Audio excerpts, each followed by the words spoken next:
human rights lawyer, Labor candidate for North Sydney, Dr. Catherine Renshaw. Can we just let everyone know that this is the first time I've driven the car? Like, I haven't moved in it yet. Legit the first time, Yeah. all the way to the floor. Hard, all the way. All right, that's good. Oh, wow. Yeah. Can we do that again somewhere? Yeah, totally. We can go. We can go around that way. Can we do that again? Gee. That was amazing. Yeah. My God.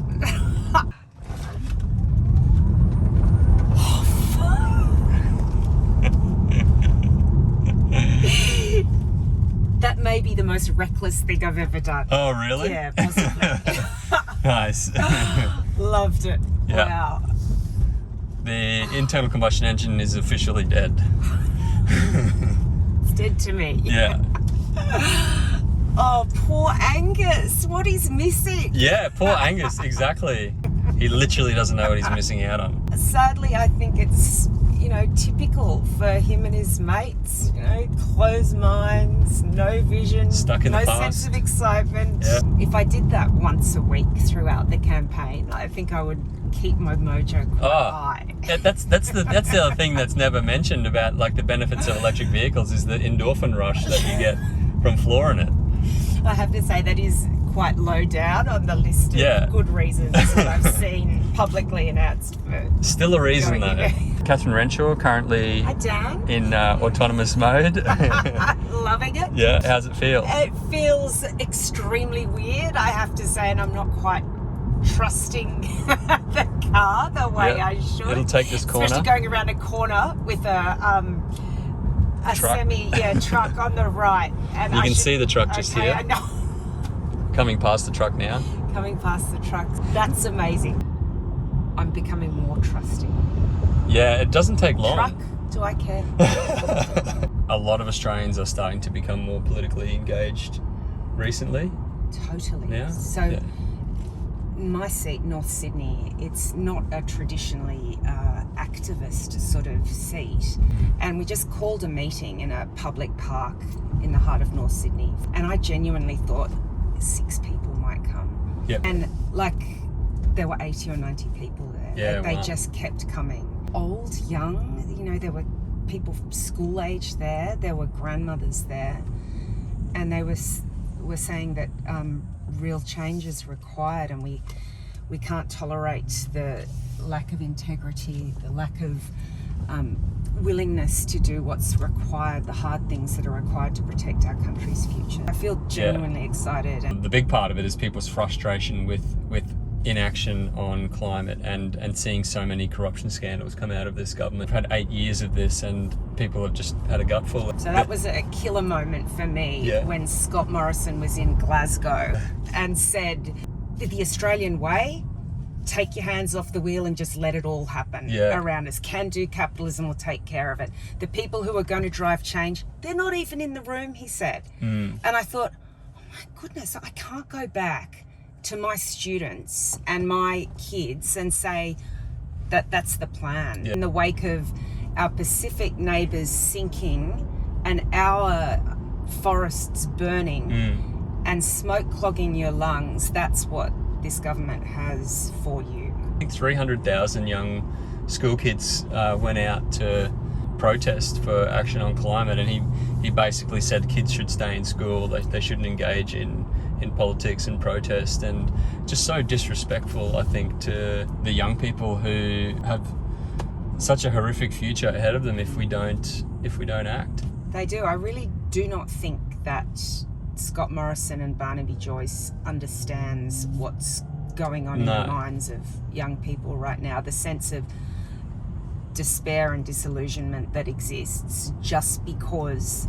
they've failed to come up with a plausible plan for the future of the country. In our particular seat, we've got a lovely federal member for the Liberal Party, Trent Zimmerman, and he's so polite and congenial, but he has done absolutely nothing to drive forward the concerns that people in our electorate are taking to him on a daily basis for the climate. And we need to change in every possible seat we can to make sure there's a government in power that will take the necessary steps to achieve a secure future for our kids.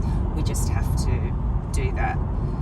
And the reason why I think Labor has the answers in this regard is that it's a whole of economy revolution that they're talking about that is positive at every level for the economy, for jobs, for cost of living, which, to be honest, is the other thing that people keep coming up to me on the streets and talking about. Your electorate, North Sydney, a lot of people are saying is going to be one to watch in the next election. A lot of commentators are saying that it's going to be a three-way tussle between yourself, the independent candidate Kylie Tink, and the incumbent Liberal Trent Zimmerman. And I'll also just mention I am taking Kylie Tink next week for a drive as well, and I've also extended the invitation to Trent Zimmerman as well. Trent, if you're watching, I would love to take you for a drive as well in the Tesla. Don't be scared, Trent. Don't be scared, Trent. I mean, this project that I've been doing now since May last year, it's really about getting people excited about the transition to clean technology. Well, if it looks like this, they should be very excited about the transition. This is amazing. It really is amazing. And what you were telling me about the safety features and the conservation of cost in terms of energy and things, it is just amazing. Bill Shorten did take a really positive policy to the last election around electric vehicles. Unfortunately, people like Scott Morrison made this huge scare campaign. Famous line from Scott Morrison saying, Bill Shorten wants to end your weekend, which I think is now haunting Scott Morrison, Rightly as so many people. Rightly so. I mean, how it was very extraordinarily audacious round to the right of him to stand there at a charging station and try and pretend that he was a champion for electric vehicles. I mean, the balls to do that. Yeah. It's just outrageous. Negative comments around electric vehicles, that they won't tow your boat, they won't tow your caravan, all this kind of garbage. But since the last election, there's so many Australians now who have either bought an electric vehicle, or they know someone who has an electric vehicle, or they've read stuff about electric vehicles. So I'm pretty sure the coalition won't be able to run this terrible negative campaign again this time round. Well, Dan, they can't in our electorate because Crow's Nest has the second highest uptake of electric vehicles in the state. Wow. Yes. I do love talking about electric vehicles, so I've noticed this.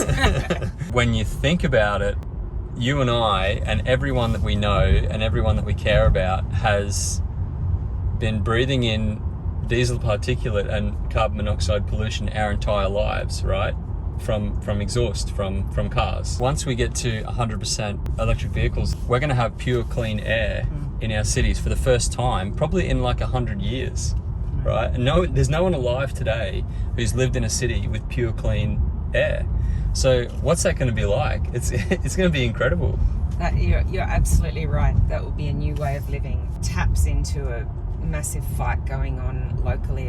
What's really upsetting most people is the fact that there'll be enormous exhaust stacks built right next door to schools and in our parks. Obviously, with electric vehicles, you don't have that problem. Don't have that problem. All the exhaust fumes that cars are emitting in the tunnel will go up into these exhaust stacks, basically pumped out into the community next to the school. Australia desperately needs to regain its reputation on the world stage after the last few years. We were a laughing stock at Glasgow. We basically, the government came out with its pamphlet just before Glasgow, which really anyone who knows anything about what's necessary to tackle climate change, if it wasn't so tragic, it would be laughable. Yeah. Even the way the government measures its emissions reduction over the last couple of decades. I know the Australia Institute did a report showing that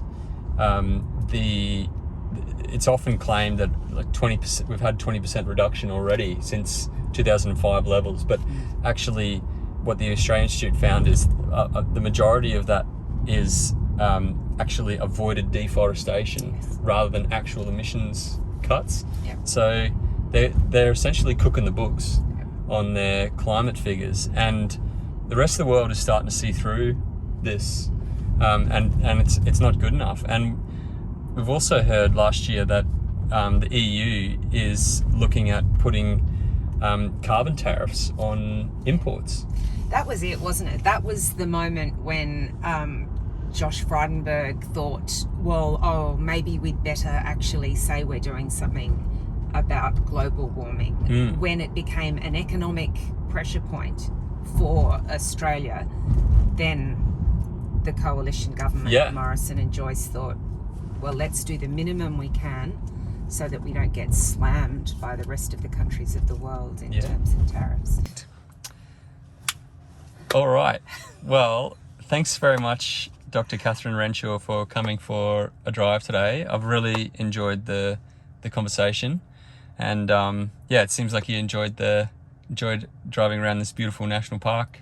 Yeah, I love the beautiful national park. I loved the electric vehicle that I was driving around in a lot. Thank you, Dan. It was terrific. Fantastic. And all the best with your campaign leading up to the election. Thank you.